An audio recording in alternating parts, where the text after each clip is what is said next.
Welcome to Technical channel, and in today's video I am going to show you how to insert GIF on Microsoft PowerPoint. Now the first thing you have to do is open up your PowerPoint.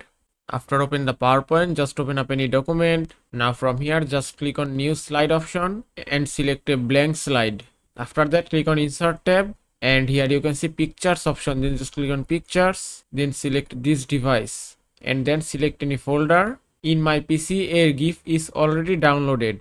If you have the downloaded GIF in your PC, then you have to just find the folder and then select the GIF and then click on insert, and that's it. Then just click on approve, and you can see the GIF has been inserted successfully. Now if I select the slide again, now if you want to add GIF on this slide, just go to insert option again and then click on pictures, then select this device and then select your GIF, and here it is. Then just click on approve again, and it's done. And that is how you can insert GIF on Microsoft PowerPoint. I hope this video was helpful. If it was, please give it a thumbs up and don't forget to subscribe.